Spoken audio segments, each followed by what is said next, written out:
Elliott Verdi, bonsoir. Bonsoir. Merci d'être avec nous. Merci pour ce travail sensible.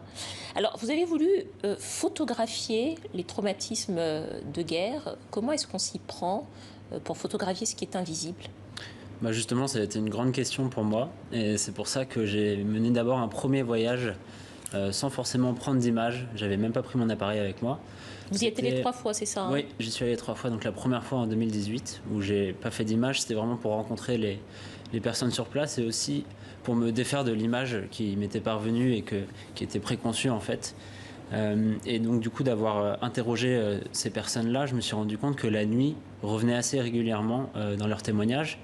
Et je me suis dit que j'allais exploiter cette nuit parce que c'est le moment où en fait on se retrouve seul avec soi-même, avec ses pensées et où le traumatisme refait surface avec les flashbacks de la guerre, etc. Donc j'ai voulu enrober vraiment toute la série de cette nuit traumatique à travers les paysages qui plantent finalement les décors des portraits qui sont eux pleins d'humanité et en couleur. Oui, effectivement, parce qu'il y a beaucoup de portraits dans cette série de photographies, aussi beaucoup de paysages, beaucoup de lieux également, des lieux souvent vides aussi, ou parfois aussi des images de solitude.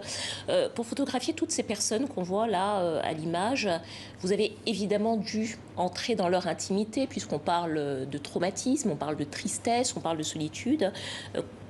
Comment est-ce que vous vous êtes pris finalement pour les photographier, pour que les gens tombent le masque, quoi ? Ou peut-être qu'il n'y avait pas de masque d'ailleurs, je n'en sais rien. Effectivement, il y avait assez peu de masques en fait. Dans la majorité des personnes que j'ai interrogées ou que j'ai rencontrées simplement, j'ai abordé le sujet assez rapidement et finalement les personnes se sont laissées aller aussi rapidement. Qu'est-ce qui a fait selon vous qu'ils ont parlé finalement, qu'ils se sont livrés sans masque au fond, sans phare ? Je pense que le fait que je sois étranger à cette histoire finalement, ça doit être plus facile pour eux de se confier. Et ensuite, je pense que mon dispositif, la chambre photographique, ça aide aussi parce que c'est quelque chose d'assez imposant et donc on ressent finalement que voilà, il s'agit d'un vrai projet avec un vrai photographe et voilà, beaucoup plus que si j'étais arrivé avec un petit appareil et que j'avais pas forcément pris le temps de discuter avec eux. Là, je peux pas faire d'image à la volée, je suis obligé d'installer tout mon matériel, donc je suis obligé de discuter avec eux. Alors justement, vous en parliez effectivement dans le reportage quand vous avez rencontré Pascal Achard, on le voit sur les images. Vous dites avoir travaillé donc à la chambre photographique pour tous ceux qui ne sont pas des spécialistes de la photo. Est-ce que vous pouvez nous expliquer un petit peu comment est-ce que ça fonctionne ? Qu'est-ce que c'est les contraintes aussi ? Est-ce que ça veut dire que c'est un travail peut-être plus lent ? Comment ça se passe ? Alors effectivement, les contraintes, elles sont assez évidentes, c'est que c'est très imposant, c'est très lourd et c'était assez difficile au Liberia de me promener avec cet appareil-là. L'autre contrainte, c'est que donc, c'est en argentique et c'est des films négatifs qui sont assez sensibles à la chaleur, l'humidité, donc j'ai voulu les préserver pendant tous les voyages.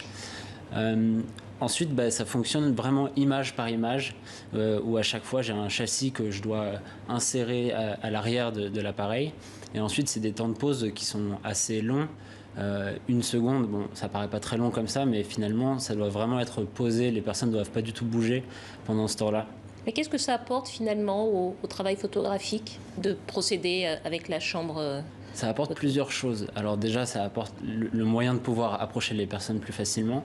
Je pense que aussi, ce qui était important, c'est de donner une certaine légitimité à mon projet.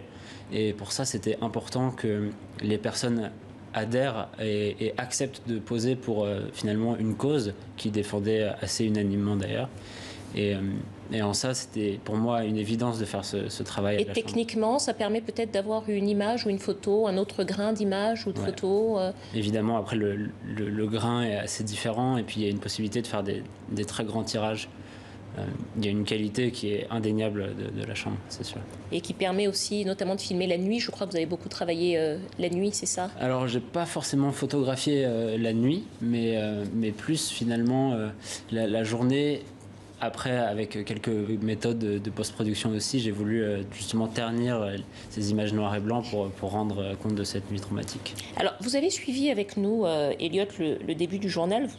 On a parlé notamment du Rwanda. Hein, c'est un autre pays qui a vécu aussi des traumatismes de guerre. Hein. On a vu beaucoup d'images, d'amas de crânes, de corps fracassés. À votre avis, qu'est-ce que photographier les choses comme ça, invisibles, un peu abstraites, comme les traumatismes et finalement tout ce qui est psychologique, qu'est-ce que ça apporte aux photographies classiques de guerre ? Parce qu'au fond, là, vous vous photographiez les suites de la guerre. Qu'est-ce que ça apporte, ce type de photos, sur les photos classiques de guerre? Je pense que en fait, ça raconte autre chose. Vous parlez du Libéria, du Rwanda, et justement c'est très intéressant parce que le Rwanda, je pense qu'il y a une vraie reconnaissance internationale de ce qui s'est passé.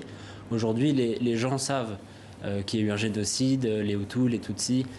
Quand on discute du Libéria en France notamment, finalement les gens ne savent pas du tout ce qui s'est passé, ce qu'il en est aujourd'hui, etc. Donc pour moi, le but du sujet, c'était vraiment de faire un début de construction de mémoire collective et un début de reconnaissance de ce qui s'est passé.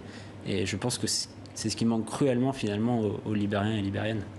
Il y a une chose qu'on voit dans le reportage qu'on a regardé sur vous tout à l'heure aussi, c'est les traumatismes qui se transmettent de génération en génération. Pour le Libéria, c'était il y a 18 ans. Le Rwanda, c'était il y a 27 ans, le génocide. Et pourtant, vous le dites dans votre travail, les traumatismes se transmettent même à ceux qui n'étaient pas nés au moment du drame, de la tragédie. Comment est-ce que vous l'expliquez, ça, d'ailleurs? Est-ce qu'ils vous en ont parlé, les jeunes gens que vous avez filmés qui n'étaient pas nés et qui restent avec des traumatismes? Non, je pense que c'est plus inconscient. En fait, je pense que c'est vraiment une transpiration du traumatisme. En fait, un traumatisme de guerre comme ça ne se pense pas. Et donc, ça ne se parle pas. Et donc, finalement, c'est le corps qui prend le relais et qui devient langage de ce traumatisme-là. Et c'est comme ça qu'il va se transmettre à travers les générations. Par exemple, c'est-à-dire? Alors, notamment, il peut y avoir un vrai mutisme de la part de quelqu'un qui a connu un traumatisme comme ça, ou alors des excès de violence envers sa famille, sa femme, ses enfants, etc.